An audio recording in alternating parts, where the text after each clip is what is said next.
ಜಿಂದಾಬಾದ್ ಜಿಂದಾಬಾದ್ ಜಿಂದಾಬಾದ್ ಆಶೆಗಳೇ ಒಂದಾಗಿ ಹೋರಾಟಕ್ಕೆ ಮುಂದಾಗಿ ಆಶೆಗಳೇ ಒಂದಾಗಿ ಹೋರಾಟಕ್ಕೆ ಮುಂದಾಗಿ ಮುಖ್ಯಮಂತ್ರಿಗಳು ಆಶೆಗಳಿಗೆ ಕೊಟ್ಟ ಮಾತನ್ನು ಈಡೇರಿಸಿ ಈಡೇರಿಸಿ ಈಡೇರಿಸಿ ಈಡೇರಿಸಿ ಮಾನ್ಯ ಮುಖ್ಯಮಂತ್ರಿಗಳು ಆಶೆಗಳಿಗೆ ಕೊಟ್ಟಂತ ಮಾತುಗಳನ್ನು ಈಡೇರಿಸಿ ಈಡೇರಿಸಿ ಈಡೇರಿಸಿ ಈಡೇರಿಸಿ ಆಶೆಗಳಿಗೆ 10,000 ನಿಗದಿಪಡಿಸಿ ನಿಗದಿಪಡಿಸಿ ನಿಗದಿಪಡಿಸಿ ನಿಗದಿಪಡಿಸಿ ಆಶೆಗಳಿಗೆ 10,000 ನಿಗದಿಪಡಿಸಿ ನಿಗದಿಪಡಿಸಿ ನಿಗದಿಪಡಿಸಿ ನಿಗದಿಪಡಿಸಿ ಅಂಗನವಾಡಿ ಬಿಸಿ ಊಟ ಆಶಾ ಕಾರ್ಯಕರ್ತೆಯರಿಗೆ 1,000 ಗೌರವಧನ ಹೆಚ್ಚಿಸಿ ಹೆಚ್ಚಿಸಿ ಹೆಚ್ಚಿಸಿ ಹೆಚ್ಚಿಸಿ ಆಶಾ ಕಾರ್ಯಕರ್ತೆಯರಿಗೂ ಅಂಗನವಾಡಿ ಬಿಸಿ ಊಟದವರಿಗೆ ಯಾವ ರೀತಿ ಗೌರವಧನ ಹೆಚ್ಚಿಸಿದ್ರು ಅದೇ ರೀತಿ ಆಶಾಗಳಿಗೆ ಹೆಚ್ಚಿಸಿ ಹೆಚ್ಚಿಸಿ ಹೆಚ್ಚಿಸಿ ಹೆಚ್ಚಿಸಿ ಆಶಾ ಕಾರ್ಯಕರ್ತೆಯರ ಹೋರಾಟ ಚಿರಾಯುವಾಗಲಿ ಚಿರಾಯುವಾಗಲಿ ಬೇಕೇ ಬೇಕು ನ್ಯಾಯ ಬೇಕು ಬೇಕೇ ಬೇಕು ನ್ಯಾಯ ಬೇಕು ಏನಕ್ಕಾಗಿ ಹೋರಾಟ ನ್ಯಾಯಕ್ಕಾಗಿ ಹೋರಾಟ ಏನಕ್ಕಾಗಿ ಹೋರಾಟ ನ್ಯಾಯಕ್ಕಾಗಿ ಹೋರಾಟ ಆಲ್ ಇಂಡಿಯಾ ಯುಟಿಯುಸಿ ಜಿಂದಾಬಾದ್ ಜಿಂದಾಬಾದ್ ಜಿಂದಾಬಾದ್ ಜಿಂದಾಬಾದ್ ಆಲ್ ಇಂಡಿಯಾ ಯುಟಿಯುಸಿ ಜಿಂದಾಬಾದ್ ಜಿಂದಾಬಾದ್ ಜಿಂದಾಬಾದ್ ಜಿಂದಾಬಾದ್ ಇಂದು ನಾವು ಚಾಮರಾಜನಗರ ಜಿಲ್ಲೆಯ ಜಿಲ್ಲಾಡಳಿತ ಭವನದ ಒಳಭಾಗದಲ್ಲಿದ್ದೀವಿ. ನಮ್ಮ ಜೊತೆಯಲ್ಲಿ ಆಶಾ ಕಾರ್ಯಕರ್ತೆಯರು ಕೂಡ ರಾತ್ರಿ ಹಗಲು ಒಂದೇ ಇಲ್ಲಿ ಧರಣಿಯನ್ನು ಮಾಡ್ತಾಯಿದ್ದಾರೆ. ಅವರ ಬೇಡಿಕೆಗಳಿಗೆ ಏನಿದೆಯೋ ಮತ್ತು ಅವರು ಏನು ಸರ್ಕಾರಕ್ಕೆ ತಿಳಿಸಬೇಕು ಅನ್ನುವಂಥದ್ದಿದೆಯೋ ಅವೆಲ್ಲವನ್ನು ಈಗ ನಾವು ಈ ಜಿಲ್ಲಾ ಆಶಾ ಕಾರ್ಯಕರ್ತರ ಸಂಘದ ಅಧ್ಯಕ್ಷರಾದಂಥ ಮೇಡಮ್ ಅವ್ರನ್ನ ನಾವು ಮಾತಾಡಿಸ್ತಾ ಇದ್ದೀವಿ. ಬನ್ನಿ ಏನು ಹೇಳ್ತಾರೆ ಕೇಳೋಣ. ನಮಸ್ಕಾರ ಸರ್. ಮೇಡಮ್, ಇವತ್ತು ನೀವು ಹಗಲು ರಾತ್ರಿ ಧರಣಿಯನ್ನು ಮಾಡ್ತಾ ಇದ್ದೀರಾ. ಇಡೀ ರಾಜ್ಯ ವ್ಯಾಪ್ತಿ ಇವತ್ತು ನಿಮ್ಮ ಆಶಾ ಕಾರ್ಯಕರ್ತೆಯರು ಪ್ರತಿಭಟನೆ ಮಾಡೋದ್ರ ಮುಖಾಂತರ ಸರ್ಕಾರಕ್ಕೆ ಮನವಿಯನ್ನು ಕೊಡ್ತಾ ಇದ್ದೀರಾ. ನಿಮ್ಮ ಪ್ರತಿಭಟನೆಯ ಉದ್ದೇಶ ಏನು ಮೇಡಮ್? ಸರ್, ನಮ್ಮ ಪ್ರತಿಭಟನೆಯ ಉದ್ದೇಶ ಅಂದರೆ ಕಳೆದ 7 ತಿಂಗಳ ಹಿಂದೆ ನಾವು ಫ್ರೀಡಮ್ ಪಾರ್ಕಲ್ಲಿ ಒಂದು ಪ್ರತಿಭಟನೆ ಮಾಡಿದು. ಅದು ಪ್ರತಿಭಟನೆ ಮಾಡಿದ ಉದ್ದೇಶ ಏನಂತಂದರೆ ಕಳೆದ 1 ವರ್ಷ 2 ವರ್ಷಗಳಿಂದಲೂ ಮಾನ್ಯ ಮುಖ್ಯಮಂತ್ರಿಗಳಿಗೆ ನಮ್ಮ ಒಂದು ಬೇಡಿಕೆಯನ್ನು ನಾವು ಸಲ್ಲಿಸ್ತಾನೆ ಇದ್ದು ಅಧಿಕಾರಿಗಳಿಗೆ ಹೋಗಿ ಒಂದು ಆರೋಗ್ಯ ಸೌಧದಲ್ಲಿರ್ಬೋದು, ವಿಧಾನಸೌಧದಲ್ಲಿರ್ಬೋದು, ನಮ್ಮ ಒಂದು ಕುಂದುಕೊರತೆಗಳೇನಿದೆ, ನಮ್ಮ ಏನು ಇನ್ಸೆಂಟಿವ್ ಬಗ್ಗೆ ಮಾತಾಡ್ತಾ ನಾವು ಹೋಗಿ ಪದೇ ಪದೇ ನಾವು ಕೇಳಿದಾಗಲೂ ಮುಖ್ಯಮಂತ್ರಿಗಳು ಮಾಡಿಕೊಡ್ತೀನಿ, ಆಯ್ತದೆ, ಇಲ್ಲಾಗಿದೆ ಅಧಿಕಾರಿಗಳು ಅಲ್ಲಿದೆ ಇಲ್ಲಿದೆ ಅಂತಂದ್ಬಿಟ್ಟು ಬರೀ ನಮಗೆ ಅಲ್ಲಿ ಇಲ್ಲಿ ಹೇಳೋಕ್ಕೆ ಬಂದರು. ಆದರೆ ಇದುವರೆಗೂ ನಡೆಸಲಿಲ್ಲ ನಮಗೆ ಅಂತಂದ್ಬಿಟ್ಟು ಕಳೆದ 7 ತಿಂಗಳ ಹಿಂದೆ ನಾವು ಫ್ರೀಡಮ್ ಪಾರ್ಕಲ್ಲಿ ಒಂದು ದೊಡ್ಡ ಮಟ್ಟದ ಪ್ರತಿಭಟನೆ ಅಹೋರಾತ್ರಿ ಪ್ರತಿಭಟನೆಯಲ್ಲಿ ಮಾಡುವಂಥ ಸಂದರ್ಭದಲ್ಲಿ ಮಾನ್ಯ ಮುಖ್ಯಮಂತ್ರಿಗಳು ನಮ್ಮನ್ನೆಲ್ಲ ಒಂದು ಲೀಡರ್ನ ಕರೆಸ್ಬಿಟ್ಟು ಏನಂತ ಹೇಳಿದ್ರು ಅಂದರೆ ನಿಮಗೆ 10,000 ರೂಪಾಯಿನ ನಾವು ಫಿಕ್ಸ್ ಮಾಡಿಕೊಡ್ತೀವಿ, ನಾವು ಅದನ್ನು ಏಪ್ರಿಲ್ ತಿಂಗಳಲ್ಲಿ ಏನು ಬಜೆಟ್ ಅನ್ವಯ ಆಗುತ್ತೆ ಆ ಬಜೆಟ್ ಎಲ್ಲ ಅನ್ವಯಲ್ಲಿ ನಾವು ಒಂದು 10,000 ಫಿಕ್ಸ್ ಮಾಡ್ತೀವಿ. ಮತ್ತು ಬಜೆಟ್ ಒಂದು ಅಧಿವೇಶನ ಇದಕ್ಕೆ ನಿಮ್ಮನ್ನು ಕೂಡ ನಮ್ಮ ಯೂನಿಯನ್ನಿಂದ ಕರೆದು 1,000 ರೂಪಾಯಿ ಹೆಚ್ಚಳ ಮಾಡ್ತೀವಿ ಅಂತ ಹೇಳಿದರು. ನಾವು ಅವರು ಹೇಳಿದ ಮಾತಿಗೆ ನಾವು ಮಾನ್ಯ ಮುಖ್ಯಮಂತ್ರಿಗಳು ಹೇಳಿದ್ರಲ್ಲ ನಮಗೆ ಮಾಡಿಕೊಡ್ತಾರೆ ಅಂತ ಒಂದು ಭರವಸೆಯಲ್ಲಿ 3 ದಿನಗಳ ಮಾಡಿ 4ನೇ ದಿನಕ್ಕೆ ಒಂದು ಪ್ರತಿಭಟನೆಯನ್ನು ಕೈಬಿಟ್ಟು ಆದರೂ ಕೂಡ ಈಗ 7 ತಿಂಗಳಾದರೂ ಕೂಡ ಜಾರಿ ಆಗಿಲ್ಲ. ಅದರಂತೆ ನಾವು ಕಳೆದ ತಿಂಗಳೆಲ್ಲವ ಎಲ್ಲ ತಾಲೂಕುಗಳಲ್ಲೂ ಮಾಡಿ ನಮ್ಮ ತಹಸೀಲ್ದಾರ್ ಮುಖಾಂತರ ಮನವಿಯನ್ನು ಸಲ್ಲಿಸ್ತು. ನಮಗೀಗ ನೀವೇನು ನಮಗೆ ಬಜೆಟಲ್ಲಿ 1,000 ಘೋಷಿಸ್ತೀನಿ ಅಂತಾರೆ, ಅದನ್ನು ಘೋಷಿಸಲಿಲ್ಲ.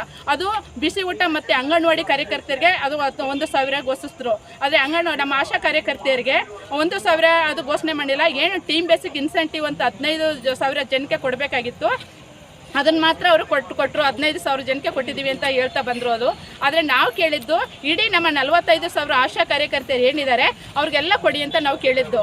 ಆದರೆ ಬಜೆಟಲ್ಲಿ ಇದು ನಮಗೆ ಮೋಸ ಮಾಡಿದ್ದಾರೆ. ಮತ್ತು 12,000 ರೂಪಾಯಿ ನಾವು ಏನು ನಮ್ಮ ಒಂದು ಬೇಡಿಕೆ ಇಟ್ಟಿದ್ದು ನಾವು ಆಗ ಇಲ್ಲ ನಿಮ್ಗೆ 10,000 ರೂಪಾಯಿ ಮಾಡಿಕೊಡ್ತೀವಿ ಅಂತ ಹೇಳಿದ್ರು. ಅದು ನಾವು ಅವ್ರನ್ನ ಏನು ನಾವು ಸುಮ್ಗೆ ಕೇಳ್ತಾ ಇಲ್ಲ ಸರ್.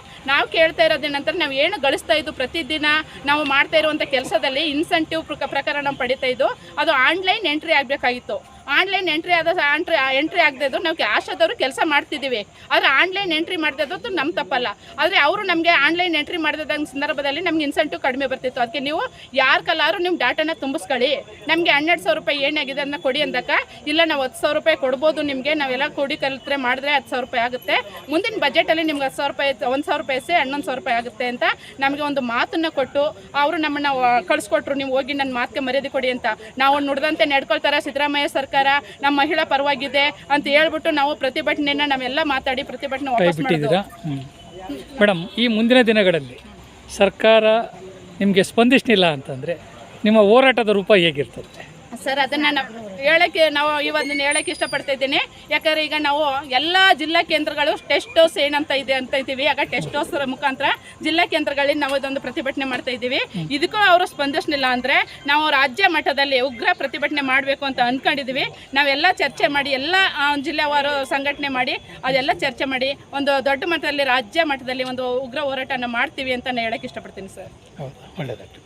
ನಿಮ್ಮ ಎಲ್ಲ ಬೇಡಿಕೆಗಳು ಕೂಡ ಸರ್ಕಾರ ಈಡೇರಿಸುತ್ತೆ ಅನ್ನುವಂಥ ಭರವಸೆಯೊಂದಿಗೆ ನಿಮ್ಮ ಎಲ್ಲರಿಗೂ ಕೂಡ ಒಳ್ಳೆಯದಾಗಲಿ. Thank you sir. ಓಕೆ. ನನ್ನ ಹೆಸರು ಉಮಾದೇವಿ. ನಾನು ಕರ್ನಾಟಕ ರಾಜ್ಯ ಸಂಯುಕ್ತ ಆಶಾ ಕಾರ್ಯಕರ್ತೆಯರ ಸಂಘದ ರಾಜ್ಯ ಉಪಾಧ್ಯಕ್ಷೆ.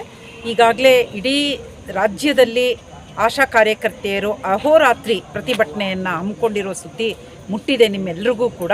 ಈ ಒಂದು 3 ದಿನಗಳ ಕಾಲ ನಾವು ಕೆಲಸಗಳನ್ನು ಸ್ಥಗಿತಗೊಳಿಸಿ ಇವತ್ತು ಅಹೋರಾತ್ರಿ ಪ್ರತಿಭಟನೆಯನ್ನು ಹಮ್ಮಿಕೊಂಡಿದ್ದೀವಿ. ಇದಕ್ಕೆ ಮುಖ್ಯ ಕಾರಣ ಅಂತ ಹೇಳಿದ್ರೆ ನಮ್ಮ ವೇತನ ಏನಿದೆ ಅದನ್ನು ಸರಿಯಾದ ರೀತಿಯಲ್ಲಿ ನಮಗೆ ನೀಡಬೇಕು ಅನ್ನೋ ಒಂದು ಮುಖ್ಯವಾದ ಬೇಡಿಕೆ ಇದು. ಅದಲ್ಲದೆ ನೋಡಿ, ನಮ್ಮ ಈ ಬೇಡಿಕೆ ಇಟ್ಕೊಂಡು ನಾವು ಹೋರಾಟ ಮಾಡಬೇಕಾದ ಸಂದರ್ಭದಲ್ಲಿ ಈ ಸಮಸ್ಯೆಯನ್ನು ಬಗೆಹರಿಸೋದು ಬಿಟ್ಬಿಟ್ಟು ಇಲಾಖೆಯಿಂದ ಒಂದಾದ್ಮೇಲೆ ಒಂದು ನಮಗೆ ಆದೇಶಗಳು ಬಂದಿದೆ. ಅದೇನಪ್ಪ ಅಂತ ಹೇಳಿದ್ರೆ ಫೆಸಿಲಿಟೇಟರ್ಸ್ ಅಂತ ಏನಿದ್ದಾರೆ ಅವರನ್ನು ತೆಗೆದು ಹಾಕಿದ್ದು, ಯಾವ ಒಂದು ಸೂಚನೆಗಳು ಇಲ್ಲದೆ 60 ವರ್ಷ ದಾಟದ ಮೇಲೆ ನಿವೃತ್ತಿ ಅಂತ ಹೇಳಿ ಅವ್ರನ್ನ ಮನೆಗೆ ಕಳಿಸಿರೋದು. ಈ ವೆಸ್ಟ್ ಬೆಂಗಾಲಲ್ಲಿ 5 ಲಕ್ಷ ರೂಪಾಯಿ ಒಂದು ಹಿಡಿಗಂಟು ಅಂತ ಹೇಳಿ ಆಶಾ ಕಾರ್ಯಕರ್ತೆಯರಿಗೆ ನೀಡ್ತಾ ಇದ್ದಾರೆ. ಆದರೆ ಇಲ್ಲಿ ಕರ್ನಾಟಕದಲ್ಲಿ ಏನೂ ನೀಡದೆ ಅವರನ್ನು ಮನೆಗೆ ಕಳಿಸಿದ್ದು. ಅಷ್ಟೇ ಅಲ್ಲ, 4ನೇ ತರಗತಿ ಓದಿದ್ರೆ ಸಾಕು, ನಿಮಗೆ ಓದೋಕ್ಕೆ ಬರೆಯೋಕ್ಕೆ ಬಂದರೆ ಸಾಕು ಅಂತ ಹೇಳಿ ಆಶಾ ಕಾರ್ಯಕರ್ತೆಯರನ್ನ 15 ವರ್ಷದ ಹಿಂದೆ ನೇಮಕ ಮಾಡಿಕೊಂಡ್ರು.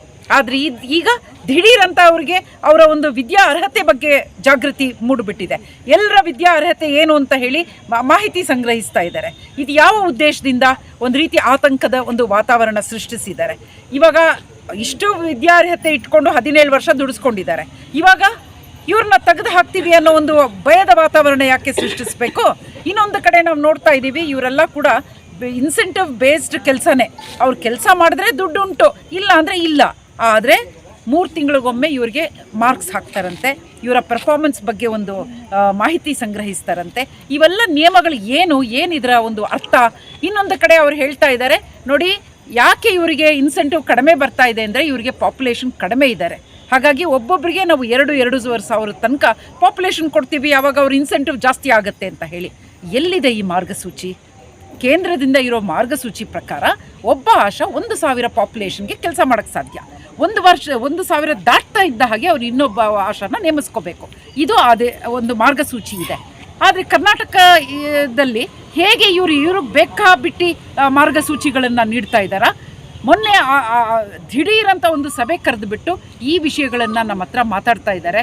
ಆದರೆ ನಮ್ಮ ಮೂಲಭೂತ ಬೇಡಿಕೆ ಇದೆ ನೋಡಿ, ಏನು ಅವರು ನಮಗೆ 10,000 ನಿಗದಿತ ವೇತನ ಅಂತ ಮಾಡಬೇಕು, ಈ ಆಶಾ ಸಾಫ್ಟಿಂದ ಆಗ್ತಾ ಇರೋ ಸಮಸ್ಯೆ ಬಗೆಹರಿಸಬೇಕು ಅಂತ ಹೇಳಿ ಇದೀಗ ಕವಿತಾ ಅವ್ರು ಮಾತಾಡಿದ್ರು.